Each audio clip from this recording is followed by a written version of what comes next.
By the way, the big boss here in the city of LA, a short time ago, the LA Mayor Karen Bass posted a message on social media about the city's response to the quake. The mayor says, quote, a preliminary magnitude 4.6 earthquake near Malibu shook the Los Angeles area this afternoon. Our Los Angeles Fire Department, who we've just been talking to, has activated to conduct its routine survey of the city to assess any damages. City teams will continue to monitor. And Eric Scott also mentioning just definitely getting your kit together, getting things organized for your family, making an emergency list of what you need, and also that 311 number to keep the 911 numbers clear unless it is definitely an emergency. 311, like if things are just happening in your neighborhood that need to be fixed, or you just want to let the city know that it's happening, that's the number to call. We've been getting calls and texts from not only our coworkers but our viewers. It happened immediately, and now we have Nina. She's a Pepperdine student up in that area. Hi, Nina. Nina, can you hear us? Yes, hello. Hi, Nina. Were you in class or were you at home studying, or? I actually work at an elementary school right next to Pepperdine's campus, so I was actually with some of my elementary school kids. Okay, well, can you explain it? It was around 1:40-ish or 47. so. What happened? Yes, we were just on the field. I was playing soccer. I could actually feel the ground shake before the big shaking started happening. Wow. So I knew growing up in Southern California that it was about to be an earthquake. And then all of our fences shook a ton, and all of the cars around of our campus, all of the alarms started going off. What was the reaction of the kids? Actually, most of the kids were pretty unfazed. They didn't even know that it was an earthquake. They actually thought it was a car accident or something else. So in terms of your school, it's an elementary school there? Yes. Do you guys do earthquake emergency sessions, I guess is the word I'm looking for, throughout the year? And then what was the policy? You guys are out on the field. There were probably students in classes. What happened with the school? So I'm sure that actual elementary school during the year does earthquake drills like most California schools do, but it is only my first couple months at this job, so we haven't done any yet. But since all of our kids were outside, we just made sure they were outside. We had the kids that were inside come outside just in case there were any aftershocks. We didn't want anything inside falling on them, and they actually already knew that. One of the kids inside said he knew that he was supposed to come outside right away, so we just made sure that they were away from anything and just outside on safe ground. And everyone seems to be okay. No, and I know it's probably not any injuries, but mentally, is everybody doing okay with the kids? Yeah, they're actually all doing pretty good, and there were no injuries at all. Is there are they all back in class and everything back to normal, or everybody just kind of hanging outside? No, we're all back to normal. We just went back inside to do one of our activities for the day, so everything's back to normal here. You know, it's interesting, Nina, you said you grew up here in California, and a lot of times if you're outside on the ground and I feel like I've never felt it when I was outside, but you said you were standing on the soccer field or the ground out there and you felt it prior to the jolting. Yeah, I traditionally feel it inside more than I feel it outside, but I could feel it deep in the ground right under my feet, that it was starting to shake a little bit, and I was just sensing that there would be bigger shaking, and then 2 seconds later, that is exactly what happened. That's got to be, is that the first time you ever felt that sensation? Have you been outside before when one is hit? I have never been outside during an earthquake, so that was the first time I felt it on grass. Yeah, a whole different sensation, I'm sure. Well, I'm sure you've heard that that's where it hit was in the Malibu area. So interesting. You got the brunt of it, even though it's being felt all across the area. Some people even saying, I think Vera or Megan Tellis said she checked in with some of her relatives out in Fontana who actually felt it that far out. And oddly enough, ones that live in Rancho Cucamonga, which is actually a little bit closer west of Fontana, they didn't, her relatives there didn't feel it. So. Yeah, my family in Long Beach actually felt it too, so. Okay, well. All right, well, thanks for checking in with us, and thanks for doing what you do as a teacher. Thank you so much. Yeah, we appreciate it. All right, you're looking at live images from Sky 5. flying over the Malibu area. And, you know, fortunately, Gil Lavis, who was up there for us, doesn't really have a whole lot to report on. Gil, you still haven't seen any damage, correct?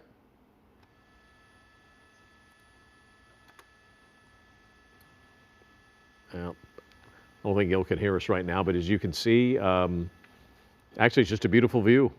All the rain has made everything green. However, it has made the ground unstable, but fortunately so far he has not run into anything where anybody's having some problems because of this earthquake. We had a great conversation with Eric Scott from LA City Fire, and he was saying that when earthquakes like this happen, they go into what's called earthquake mode. It's literally a mode that the entire department goes into to survey from the ground and from the sky 470 square miles of their area, just to look for damages, or how we've talked about those boulders that could come down in certain areas. And he gave advice that if you're driving in those areas, you know, like example, those roads up in Topanga or Malibu, or maybe just in the hills, we've seen those roads collapsing from the rains on Mulholland. He just said to drive a little slower, just more aware, just to be aware just for a little while, because also Dr. Lucy Jones, who we listened in on a digital or Zoom press conference that she held, she talked about that when an earthquake like this happens, that there's a 5% chance that something even larger could happen. And that number is small, it's 5%, but it's not zero. And so not only do you want to be prepared at your house, you also just want to be aware of your surroundings and just be careful. Especially, you know, we've been covering, and Kai can attest to this, these rains that we've had, just substantial rains, historic rains that we've had, and the ground is just saturated. And then if you jerk it with an earthquake, things can happen. Yeah, it certainly can. Yeah. Fortunately, let's get up to Gil Lavis of Sky 5. Gil, I've been watching these images that you're sending back to us, and so far, so good. So far, so good. Yes, Glenn and Lou, you're looking at it's LA County Fire Station 72 here off of Decker Canyon Road. It looks like their apparatus is back in the station itself. You see one in the back there, but one inside as well. So it looks like they may have already done their sweep through this area to check to see if there's any kind of damage to the roadways or hillsides, landslides, or other properties. And so far, we're not hearing much at all on the scanners themselves from the LA County Fire as far as any calls for rescue or help or damage per se. But as we look back towards the ocean here along Decker Canyon, we are very close to the epicenter. We were marking it off of Decker School Road, which is right in this area here. But again, so far these homes seem to be intact. The roads are open. We're watching cars going up and down the roadways. It doesn't appear that there are any the roads that are blocked, I should say. As I come in here, you see a little bit of a mudslide there, but that might have been from the rains itself. But again, not much as far as any road closures or damage to structures at this point here in Malibu. Yeah, I think two roads that people would certainly be concerned about would be Topanga Canyon Road and Canaan Dune Road. I mean, those are susceptible to, you know, a big rock coming loose and landing on the road. No reports of anything like that? So far, nothing. We're keeping keeping our ears peeled for any kind of calls like that on LA County Fire. But so far, we're not hearing much at all, much chatter at all on the county frequencies. Well, one thing you are providing for us is some absolutely stunning shots. A lot of times you forget and you forget to appreciate how beautiful Southern California is. And I mean, these shots are just absolutely breathtaking. Yeah, well, everything's really green right now because of all the rain that we've had as well. We were speaking with Eric Scott from LA City Fire, and we were talking about gas lines and our water, and like why residents should know where those things are. So let's now chime in with Craig Chamberlain. Hi, Craig. You're with SoCal Gas. Thanks for joining us. Hi, thanks for having me. Yeah, this is really important. A lot of times when large earthquakes happen, even not large ones, things can happen with our gas. Can you give us some tips and advice on what we can do as residents, either as a homeowner or if you're renting in, say, a building? Well, certainly, it's these smaller size shakes are always a good reminder of what can happen, and a bigger shake that occurs out there. But looking around your house or your apartment to find where, if any cracks may have occurred in the building, obviously some things may have fallen off the shelves. It's a good reminder to make sure you get those anchored, because in a big shake, they're all falling down. And say you've got paintings or other things that might be over your bed, good to maybe not have those in place. It's just a good reminder to be prepared when the big one does come. What about the gas tanks and things like that? Because a lot of people, first of all, I'm afraid to do anything with it, right? But everyone says that if an earthquake happens, you're supposed to go in and possibly turn it off and do things like that. So can you give us some advice on that specifically? So yeah, so certainly, I mean, you want to make sure you can smell around the house, and if you smell something, there's a strong concern. If you don't feel comfortable addressing that, calling 911 obviously right away is extremely important. You can shut off the gas valve at your house to do that, but you definitely should be prepared for it. Again, it's a reminder that we need to be prepared in a big earthquake if that were to happen, to be able to go and be aware of what might be the danger. So where would you typically find a shut-off valve to stop the gas from coming in, the gas coming into your home? Right at the gas meter. So you should know where that occurs and comes into your house, and going over there and being able to turn it off. I would walk around to the side of my house if I could right now, but I don't think I can get the camera there. That includes gas and water, right? Well, that's right.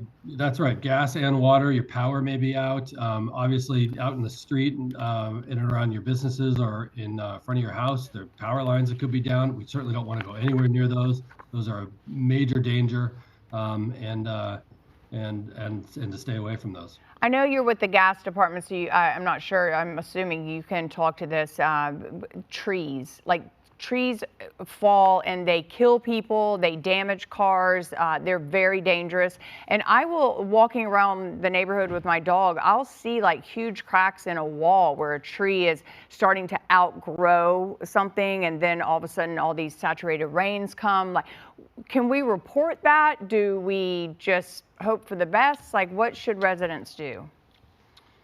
Well, certainly. I mean, trees can fall over on building structures. We need to be aware of that. And, what we always preach about through our Structural Engineers Association is certainly the concern about what could possibly happen, in and around your building and your structure. Trees, making sure that they are, staying away from buildings is important. Also, too, one thing we did see in Brentwood, specifically when these rains hit this week, a tree fell, which then hit power lines, knocked the power lines down. And I think some professionals were around at that time, but a lot of times residents will go out and investigate the down power line. That it can be deadly. Absolutely. Anytime you see those, we need to certainly stay away from that. And it could be a hazard inside your building or structure as well, too. I mean, there may be a short that we need to be aware of that could cause a fire after an earthquake like this. And absolutely a danger to be concerned about. We're talking about, people that have natural gas coming into their home. How many customers does SoCal Gas have here in Southern California? So I don't know. So I'm with the Structural Engineers Association of Southern California, Okay. so not the gas company side. But yes, I know certainly a big concern is gas lines breaking during the course of a big earthquake event like this. Yeah.